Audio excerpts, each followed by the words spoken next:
Commençons donc par la base, la courbure officielle terrestre. Un peu de géométrie, mais rassurez-vous, de façon super simple et rapide. La formule officielle pour le calcul est celle-ci. D est égal à racine de 2HR plus H au carré. Grand D étant la distance de l'horizon visible en kilomètres, le résultat donc. Petit h, la hauteur des yeux de l'observateur. Et R, une constante fixe, le rayon moyen de la Terre, décidé et imposé de 6371 km, le seul vrai et accepté et reconnu actuellement. Vous trouverez plein de sites qui calculent cela en automatique. Sinon, regardez dans mes commentaires de vidéo, je mettrai tous les liens.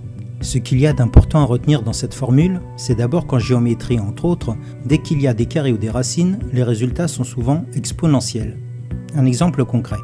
Au niveau de la mer, donc niveau 0 m, debout dans mon petit canoë, j'ai les deux yeux à 2 mètres au-dessus de l'eau environ. J'ai un ami dans un autre bateau, le même que moi identique, et les yeux à 2 mètres au-dessus de l'eau aussi, qui s'éloigne de moi. Mon horizon visible, grâce à cette formule, est ainsi d'environ 5 km. Donc à 5 km, je vois encore mon ami dans le bateau, tout petit certes, mais il est donc visible. Sa barque au ras de l'eau et ses yeux à 2 mètres au-dessus du niveau de l'eau aussi. Ce n'est qu'au double de cette distance, soit à 10 km, qu'il disparaît presque, car il passe à moins 1,90 m en dessous de l'horizon, soit à moins 2 mètres environ. On aurait tendance à croire alors, par réflexe, qu'à 20 km de distance, c'est à moins 4 mètres sous l'horizon, soit le double de 10 km, ou bien qu'à 100 km de distance, c'est à moins 20 mètres sous l'horizon. Et non, que nenni. Le terme exponentiel, je vous dis. Je m'explique plus précisément. Car en réalité, selon cette formule et courbure, à 20 km de distance, mon ami sur la barque est déjà passé à moins 17,50 mètres sous l'horizon, et non les 4. À 100 km, il disparaît à moins 707 mètres sous l'horizon, et non les 20 mètres que l'on s'imagine par réflexe. Et à 200 km, directement à 2982 mètres, presque à moins 3 km sous l'horizon. Vous avez compris, c'est simple en fait. Voici un premier point expliqué. Il faut savoir que ce calcul pour la courbure de la Terre est juste tel quel. Personne ne le nie. Mais rappelez-vous le point commun et indissociable du calcul.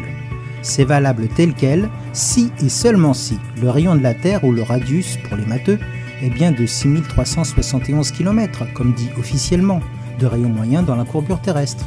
Mais que seraient tous ces résultats si au lieu de 6371 km de rayon, je le calcule avec 8800 km ou 11 000 km de rayon?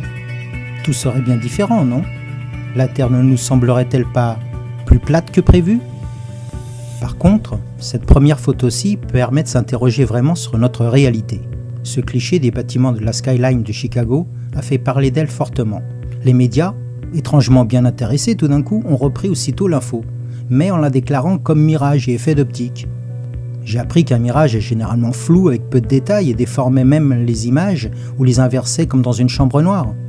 Mais le souci majeur est que cette photo est prise de l'autre côté d'un grand lac, depuis exactement 60 miles, soit environ 96 km de distance par M. Joshua Nowicki.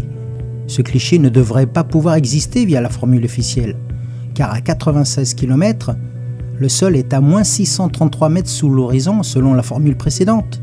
Et la hauteur des gratte-ciel de Chicago ne le permet pas, normalement. Certains se sont donc remués un peu pour vérifier l'info, si vraiment mirage ou pas. Monsieur Rob Skiba a tenté l'expérience depuis l'autre côté de ce lac à différentes distances, soit à 42,6 miles, puis à bord d'un bateau à 40 miles de Chicago, puis 38 miles et enfin 31, soit dans l'ordre 68 km, 65, 61 et 50 km pour finir. Comment expliquer qu'à 65 km de distance, l'horizon officiel devait être environ à moins 270 mètres, même avec les yeux à 3 mètres au-dessus de l'eau. Même avec des vagues et les remous, on voit les tours, les bâtiments de quasi plein pied.